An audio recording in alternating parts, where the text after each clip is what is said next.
Okay. Hi, everybody. This is a recording for the AOD and Homelessness community practice. And this one in particular is going to be, I guess, facilitated or run by Danielle, who will be talking to how to complete an IAP from the homelessness sector.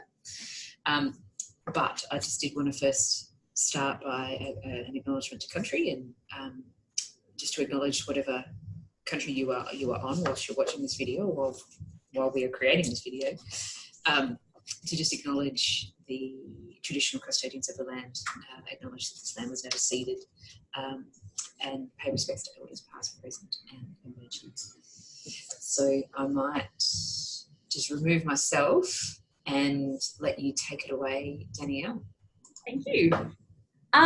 So thank you for that introduction.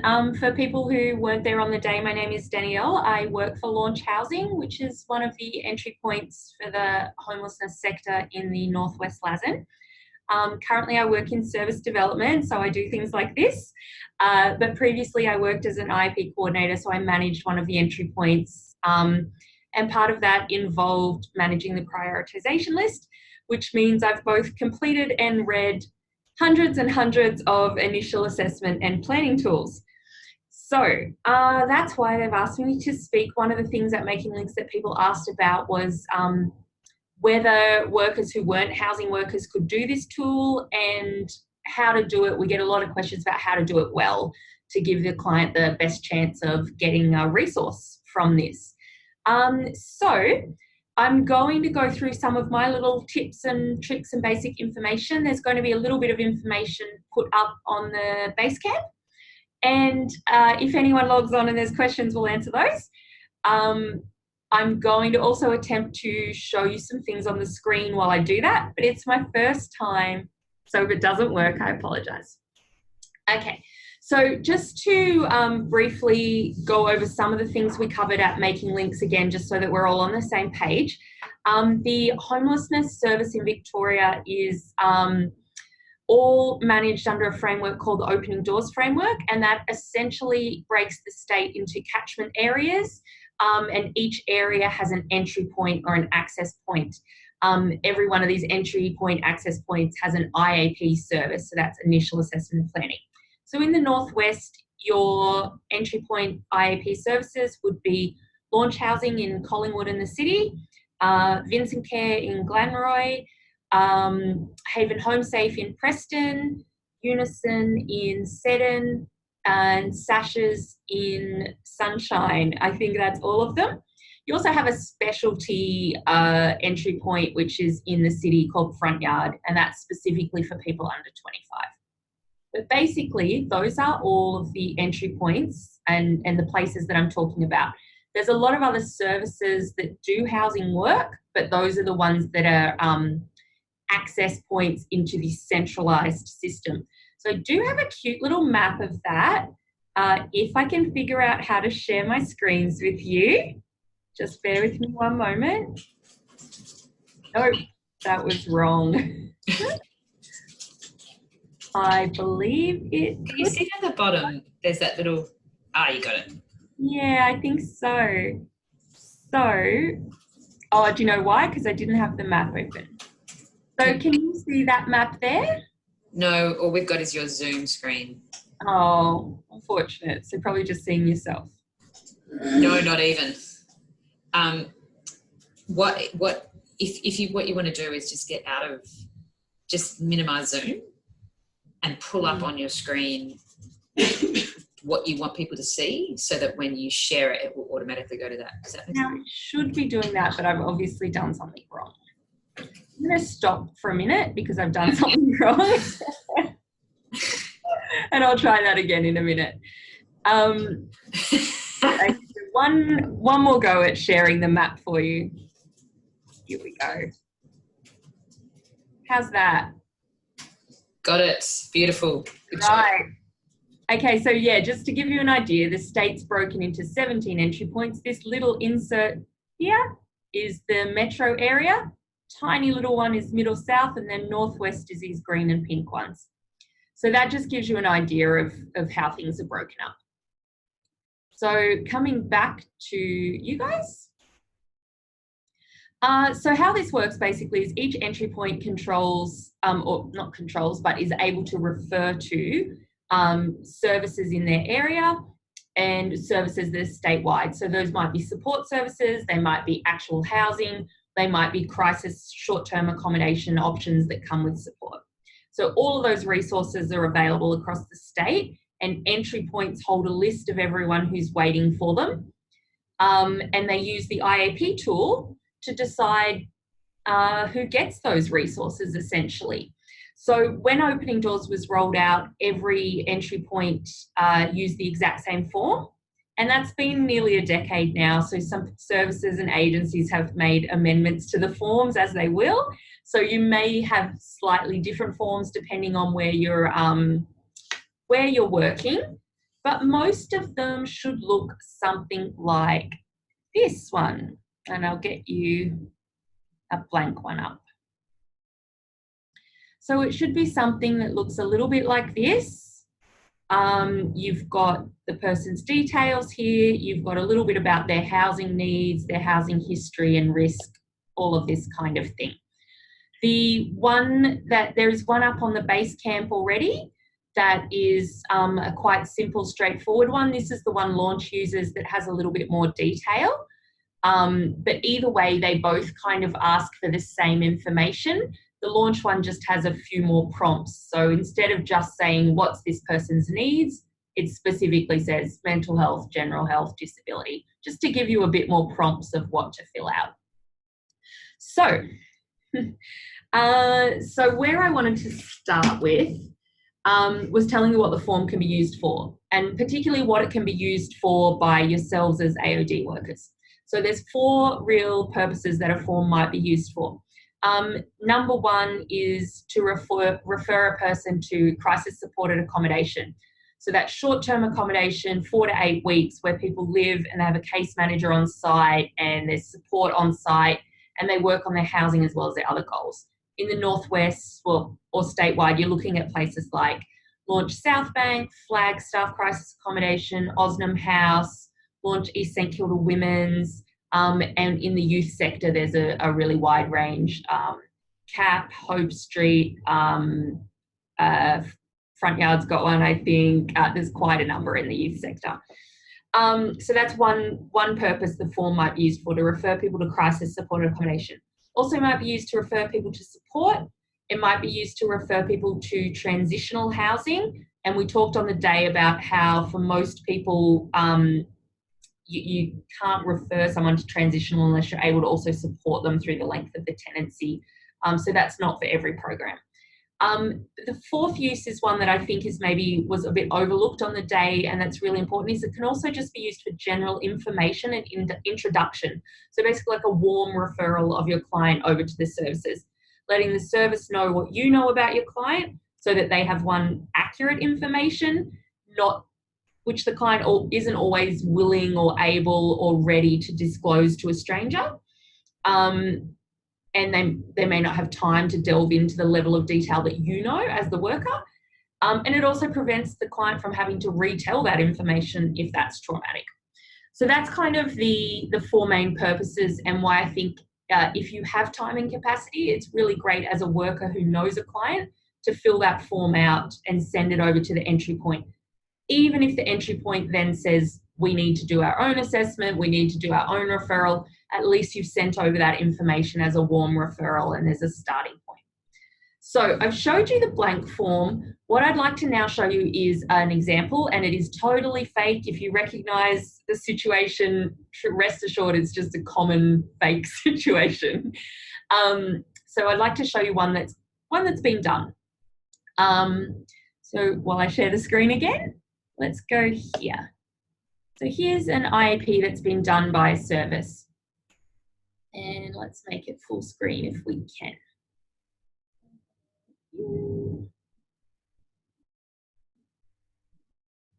Okay, so on the start, you've got a little bit of information, and the first thing that I would notice is that there is no phone number there. So even if we wanted to call you or this client, we wouldn't be able to because we don't know their phone number. So that's number 1 key point. It's really great if you have contact details. So then you get into the content. So situation, they're homeless, okay? What do they need? Safe and stable housing, okay. Their housing history, currently homeless, have been in a few other things that didn't work out. Mental health, not well, has some suicidal thoughts and has a history of trauma. General health has a number of issues.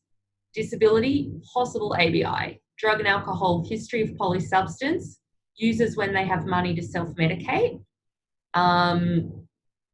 It has previously experienced DV, history of assault charges and can be aggressive when substance affected.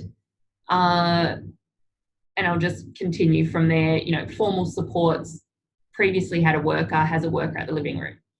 So straight away, and I'll just see if I can go back to the main screen.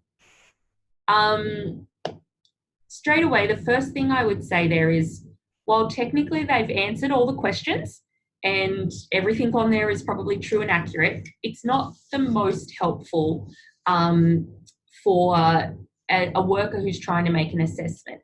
On any given day, prioritisation or an IAP worker might see 20 or 30 of these forms. They might have hundreds of people waiting for an ACOM or a list, and they need to be able to decide between those people. They also need to be able to assess what risks or things might be present.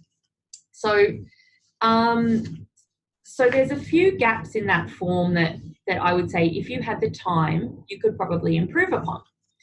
So what does that look like? I have a form here that is called the Guide to Completing the IAP form. So this is something that just Launch has put together as a suggestion. But I do think that you'd probably find pretty similar across any access point. This is what they want to know. So all of these resources are going to be up on the Basecamp, but I'll show you it on the screen just so you can see. So the how to complete the form gives you a little bit more detail about what you might want to put in. So for example, under housing needs, the one we just looked at for John Smith said his current situation is he's homeless.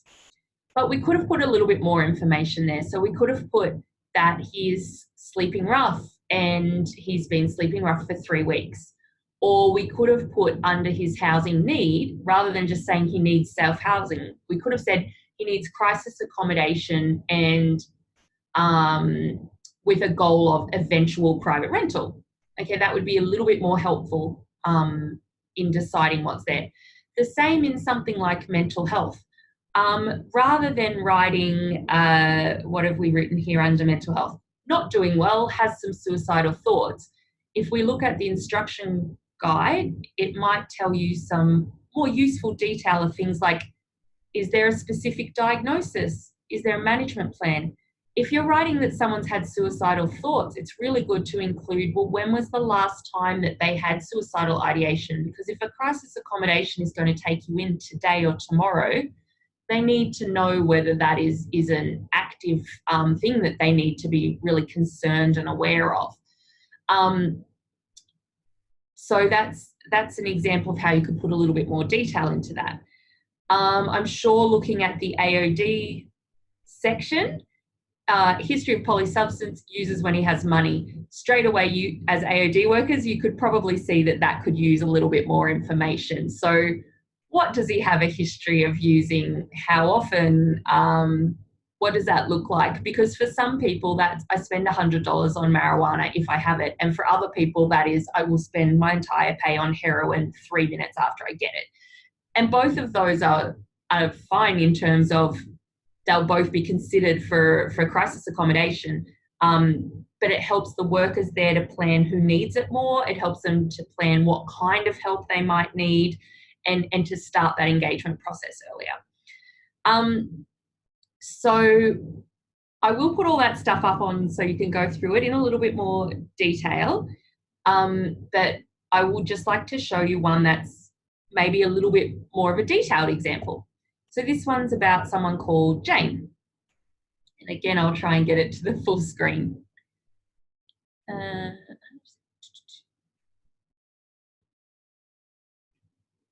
I really can use my computer, I promise. It's just a lot going on at once.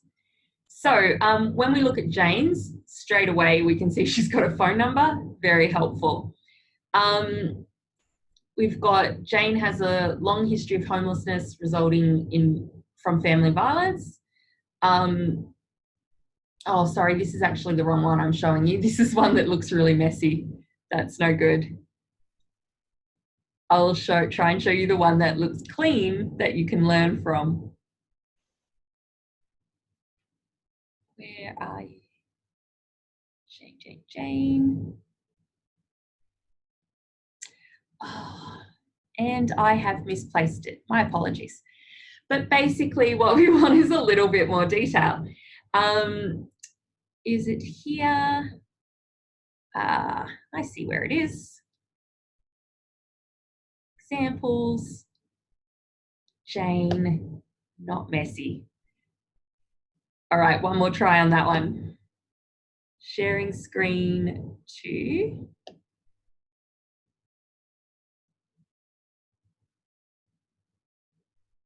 Jane. Here we go.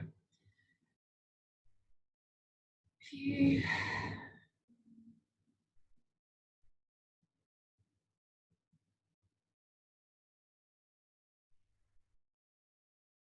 Okay, so if we look here at Jane, as I said, the phone number, current accommodation, rather than just homeless, it's written she's in emergency accommodation that was paid for by HEF for one night. She has a history of homelessness and would benefit from crisis accom, but she's also interested in long-term in transitional and office of housing. Her housing history, it's reverse chronological there, and tells you a little bit about what they've already tried. So as an AOD worker, you might not have done a housing response, but you might know that they've already got an application in for something, or you know, they're on a wait list somewhere, and that's useful to know so that we're not doubling up on work.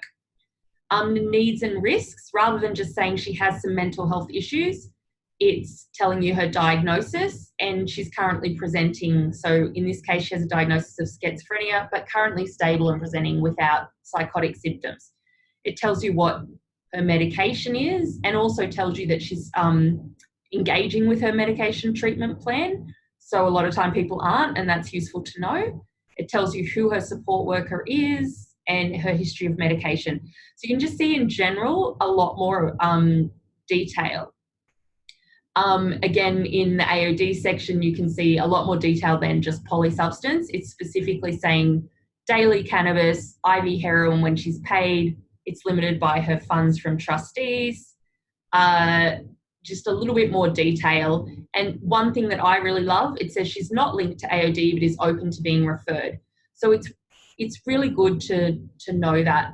A lot of people think that if they write too much about the AOD, that people won't want them to get accommodation, or they won't be seen as a good client for accommodation. The reality is things are scored on who needs it most, and people with the most complexity generally need it most. But it's really good to know, as Olivia would have said, where they are in that contemplative stage. Do they want to engage? And same with mental health. Do they agree with their diagnosis? Do they want things to change? Do they want to reduce? Do they want abstinence? Are they ambivalent?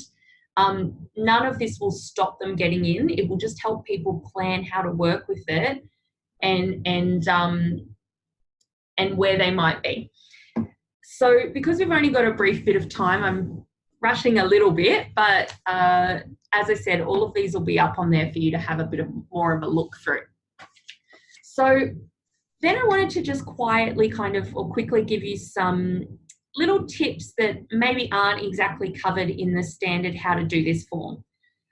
So one thing that I would say from my experience of having read a lot of them is it's important to put detail even when things are unknown.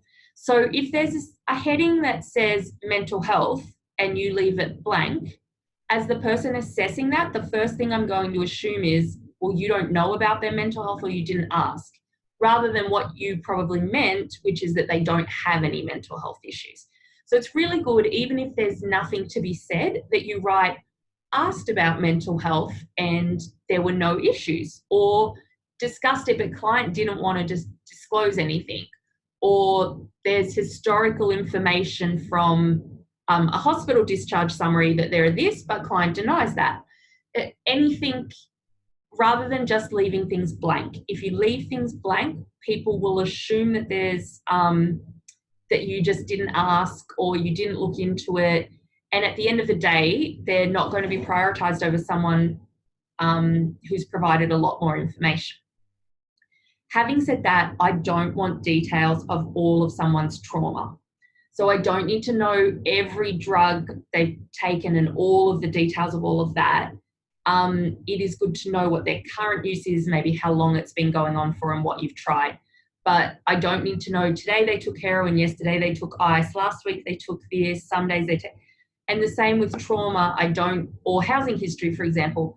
I don't need to know last week they were at this rooming house, 2 weeks before this they were at that rooming house, the week before that they were at this couch surf, the week before that they were on the street, the week before that they're at this rooming house. It's sufficient to say over the past 6 months, several rooming house options have broken down, and in the interim they've slept rough. The breakdowns are in the context of rent arrears due to AOD use, or the breakdowns are in the context of feeling unsafe in mixed gender environments, whatever the case is. So we do want a housing history, but what's more important is what they've tried or haven't tried and what the issues with that have been, rather than like a list of their addresses. They often won't know that, you won't know that, it's not important. But the types of accommodation they've tried and whether it's worked or hasn't worked, it is more important to know what their options are going to be, what their housing plans could be. The second thing that I would say as a tip is risk mitigation. So as I said, they're going to want to know all of your clients' complexity to give them the best options of getting referred to things. But at the same time, you might want to put a bit of risk mitigation. So for example, in the one that I brought up of John's, it says has a history of violence when substance affected, and it also said is regularly using substances. So as a person assessing that, I might say, okay, well, this person's actively using and is known to be aggressive when they're using. How is that going to impact the rest of the residents at our crisis accom? Whereas if you said, but is aware of this and some strategies we use to de-escalate are, or he's aware of the rules around the crisis accom and that these kind of interactions will get in breach, anything that lets them know. It doesn't mean that you won't get in because he's using, or you won't get in because he has a history of violence, but they need to know how that's going to be managed in the setting or what help might be needed to manage it in the setting. Because if you just say someone is dangerous, a crisis accommodation is going to have serious concerns about taking them in and exposing the other residents to that. So the example I gave in the talk, that's my little funny one, is, for example, getting the IAP that just says likes to set fires with no other information. While that person probably really does need supported accommodation and help, it's very risky for a crisis accommodation to take them in based on that and no other information. So risk mitigation, it's important to list all the vulnerabilities, but where you can mitigate it, it's important. And in more recent times, that really, really comes up around domestic violence, particularly if you're working with a woman. If there is any hint that she's currently at risk from a perpetrator, women's crisis accoms are going to be very wary, because if they believe that there's a chance that that man is going to come to the property to find her, to assault her, if there's a risk that she's not going to be able to hold safe boundaries around telling him the address, and it will put the other women at risk, these are all things that they're going to be really concerned about. So while they definitely will want to house people who are victim survivors of domestic violence, it's really important to put stuff where you can, like, there's a safety plan and it is this, or they know that the house rules include not disclosing and they're really happy to agree to that, or they're working with Safe Steps or a family violence worker on a safety plan. Just anything that will mitigate the risk to the other residents. And again, that's something where you want detail, but not a history of trauma. So detail that they've experienced family violence, but not he assaulted her this way on this date and this way on this date and this 3-page paragraphs of trauma, okay? Because you also have to keep in mind that these get read by a lot of people, and you don't want to overshare your client's information if it's not necessary. So, second point. I've got 3 more tips for you. Number 3 tip is acronyms, and that's most especially around AOD. Don't assume that housing workers know drug acronyms. I like to think I know a lot of them and a lot of slang phrases, but in general, that's not our specialty, so it's helpful. Even things like the hospital will write ETOH instead of alcohol. A lot of housing workers don't know what that means. So it's fine to use them, but maybe just put in brackets. You know, they'll write things like PRN. Housing workers don't know what that means if a medication is PRN. So if you've got an acronym, just like imagine that the person you're reading it doesn't understand anything. Contact numbers was my 4th one, and I think I've definitely covered that.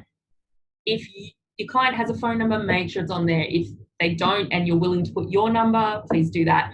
If none of those things, make sure that they know our number, or they know that they can come and check with us every day. But at the end of the day, if we have no way to contact your client, there's nothing that we can offer them. And the last one is a really simple tip, just formatting. Just try and make sure that it's easy to read. Again, the examples that I'll put up, the one about Jane is a good example, but it's quite lengthy. Feel free to use dot points, feel free to use, lists. Keep in mind that most of the time they do have to read a lot of these every day and have a limited amount of time to read and compare them. So whatever makes it clearest, do that. So those are my tips.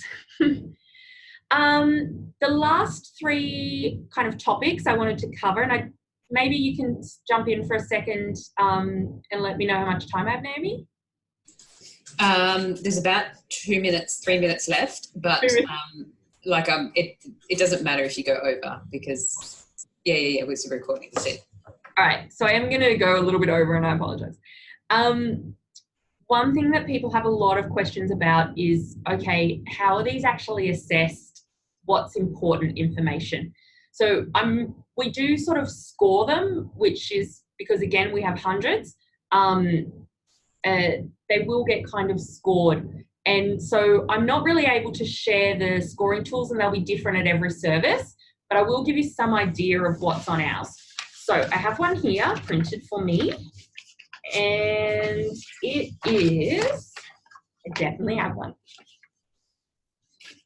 So scoring sheet. So some of the things that get factored on the scoring is their current situation, so whether they're sleeping rough or couch surfing, etc. If they're pregnant, if they're Aboriginal or Torres Strait Islander, and then we'll also consider, they'll either kind of get a 1 or a 2, a low or a high, on substance misuse, mental health, family violence, being over 55, having an intellectual disability, having an ABI, having a physical disability, having a medical or physical illness, having current trauma, having past torture or trauma, having family breakdown, having cultural or migration issues, having current legal issues, having financial issues, having gambling, needing housing for family reunification according to the court or CPE, and recurring homelessness. So that's what's on our standard scoring.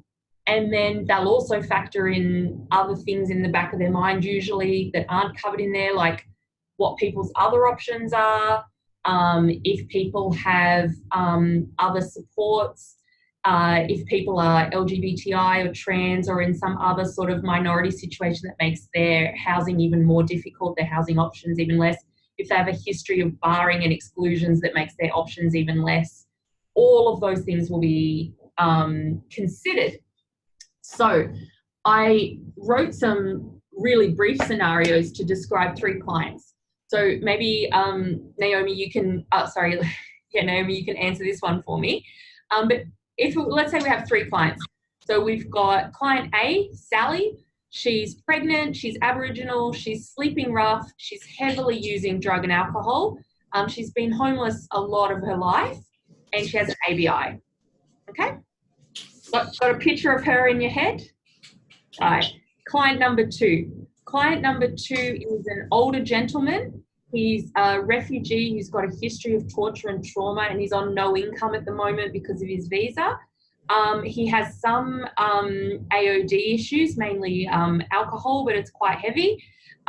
He's just about to discharge from detox. Okay? And he has some mental health related to his history of trauma and torture. And then your third client. So this is a lady who's escaping family violence. She's had a really recent sexual assault from the perpetrator. Her children are in child protection care and she needs housing to be reunified with them. But she's also having a lot of financial difficulty because she lost her parenting payment when they took the children. She's also currently in hospital because she's unwell and she's pregnant. So if you had to choose those three for a bed, who do you think is scoring the highest? Oh my God. Oh my God. Well, I mean, I didn't start taking notes until you mentioned it. I had to keep them in my head and I went, that makes sense. But what went through my head when you listed all of those options for scoring is that, you know, who would not have all of those or many of those things? So for me, it's also understanding how you prioritize within those scoring options, because I mean, obviously women who are pregnant, vulnerable, women leaving family violence situation would be vulnerable, an older refugee would also be vulnerable. So I wouldn't have a clue, and I don't envy the IAP workers having to make decisions around this stuff. Yeah, so this is what the PL workers do every day. So oh my God. This is a bit of a trick question because in scoring those three will all actually score the same. Yeah. So those are situations where you can have three clients who might present quite differently, and every one of their workers would very reasonably assume my client is really vulnerable and really needs a house. They're all really vulnerable in different ways. They're all kind of scoring the same. So the reality is the PL then has to start making other decisions. So do they have any other options? Do they have supports? How long have they been waiting? There's many things. Are they contactable? Do we have a phone number? So that's the reason I give that, is just to demonstrate the types of different ways that people can be vulnerable yet still end up being compared against each other, because all of those people would really be looking at going for the same options. It would be a bed at South Bank, you know. So that's where it's important to list as much detail as you can.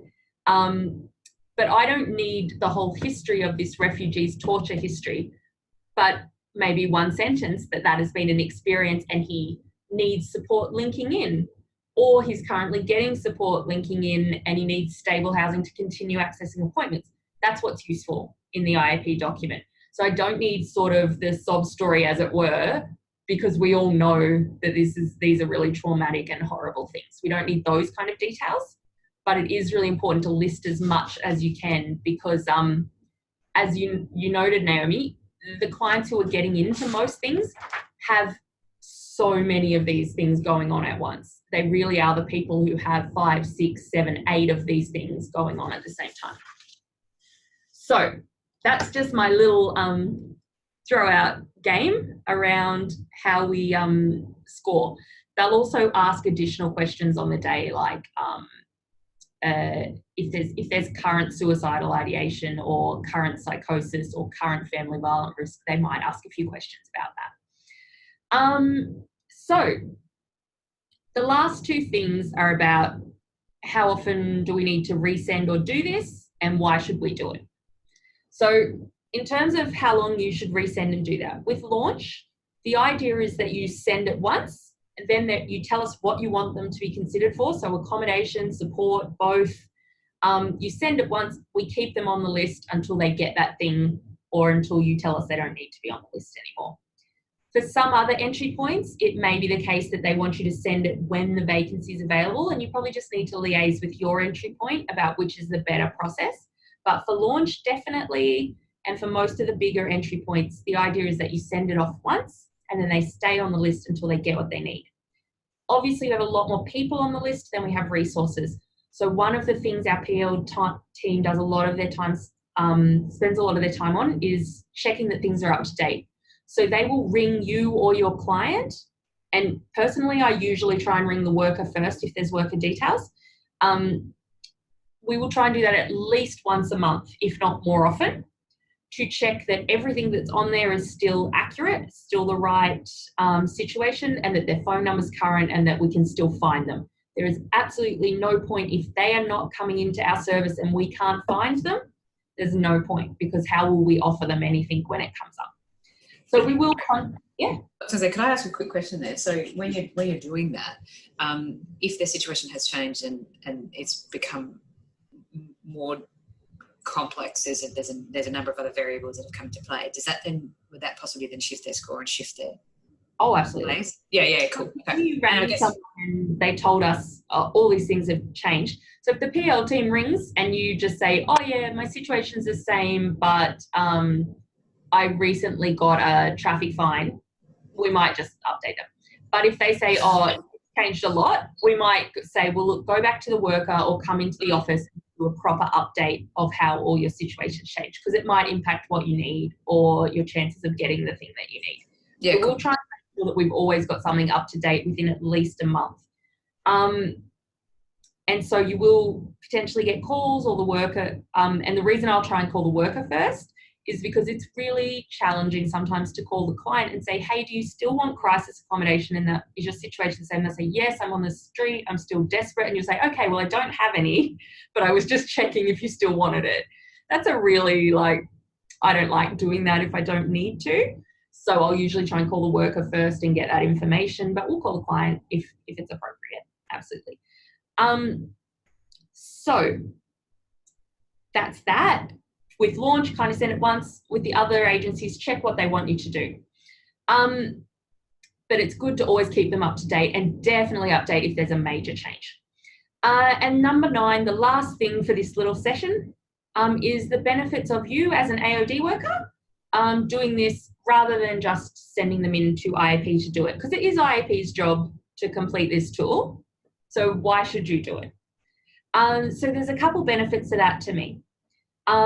Number 1 is obviously less work on the client. So if the client's meeting with you for an appointment anyway, or that you've been working with them for a year, it's obviously easier for you to email something than for them to come sit in my office for 5 hours and then spend an hour with me doing an assessment.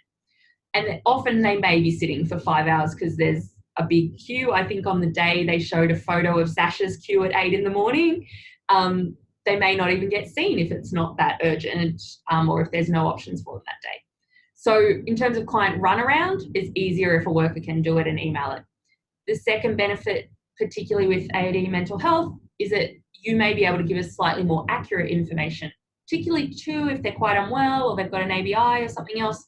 Might be able to give us more accurate information around diagnosis, usage, programs, referrals, all of that stuff that's happening. Because also a lot of the time they might not want to disclose it to a stranger that they just met at the housing service. Again, particularly if they think that telling us the truth will stop them getting offered something. The third one is obviously it's better for the client to not have to keep repeating the story to strangers and repeating their personal information to strangers. So if they're happy for you to just email it to us, that's often a more pleasant experience. And finally, if at the very minimum, it can be a warm handover. So if the absolute minimum you can do is send something, even if, let's say, you don't know all that information, you only know their AOD and you don't know anything else, even sending us a little bit about that, it can enable it when Jane then shows up and I'm on front desk, I can say, oh yeah, Jane, Tony told us you'd be coming in today. And that can make it nicer. And it means that they don't have to repeat, even if I have to ask them all the other questions, they don't have to repeat that bit about AOD. I can just check in, Tony kind of let me know this, is this accurate to your, understanding? So it's just a warmer, nicer experience. Even if you feel intimidated, I don't know all the answers to all the questions, even if the entry point says they still need to come in and we still need to do our own assessment, I personally think I like having that connection. It also means, finally and last and most importantly, it means I have your details, which is really nice. So again, going back to that first IAP I showed you of John, it said, had a mental health worker, has a worker at living room.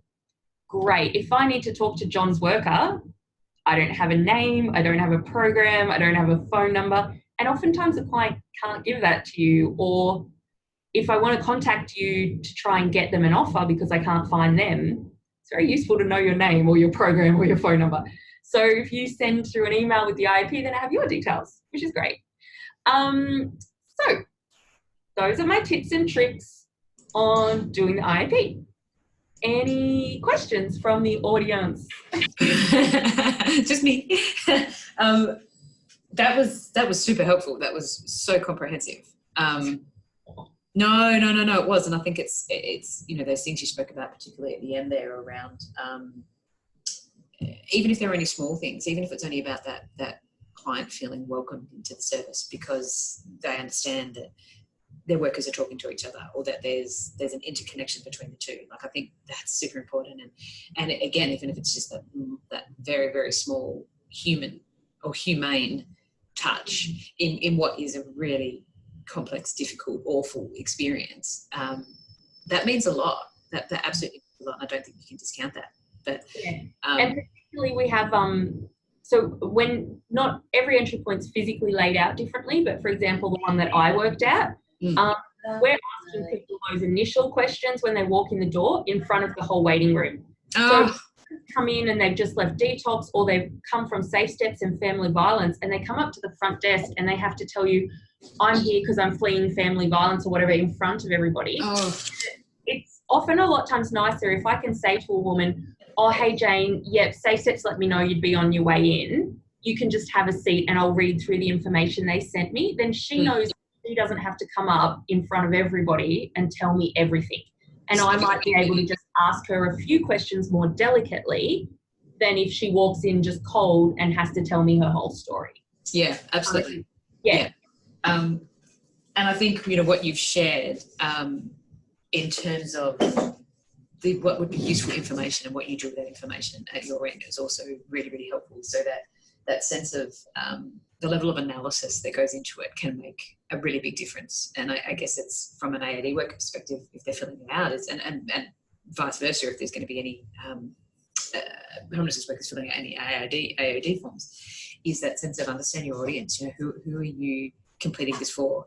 And even though you might think that there's a whole range of stuff that's actually really useful, it might be useful to you as an AOD worker, but not useful from a homelessness context. So it's that real nuanced way of bringing the information to the front, to the fore. But no, like I that was a real eye-opener for me, and I can't imagine having to be an IAP worker and make those decisions and look at see that amount of people waiting for a home and some accommodation and not be able to do anything. That must be really, really tricky. Really tricky. Yeah, they do a great job and they do get a lot of people in, but they have to make choices. So that's fine. And if they come back to you and say, we need more information about X, Y, Z, it's because they want to try and get something for your client and you want to get the right. Sometimes it's also about finding the right fit. So if I've got that refugee and I've got that young pregnant woman, well, is the pregnant woman better? I know there might be something coming up at Homefront tomorrow and the refugee, he might be better at South Bank. So sometimes they have to make those kind of choices as well. For reference, all of those pretend situations I studied would have scored a 17 on the particular tool I was looking at, and the average score for people who get in is 20. So those people all actually might not have got in because someone else might have been. Oh my gosh. Yeah. Wow. Yeah, that's huge. That's huge. But incredible work that's done by the homelessness sector and housing sector. And I think that was reflected in some of the comments from the feedback around the training as well. It's just that incredible amount of respect that the person who wrote the comments had for the workers that you do. And I couldn't agree with them more. Like, I think that's just, Excellent. And I can't speak for every homelessness agency, but for Launch and our PL team, if your agency does want to do this regularly or does want to know more, they're pretty excited to get out and tell people how things work, share the information, do training, ring and ask questions. Connect in with your local services, your local access points. Yeah. Thank you so much. Oh. Yeah. Really appreciate it. And anyone who's watching this, please link in on Basecamp and ask any questions to Danielle if you have any questions following this. But that was super comprehensive, so I'm not sure there's too many. Cool. I'm going to overshare. Stop. No, not at all. No such thing in these days. I'm going to stop recording now. So bye, everybody. Thank you.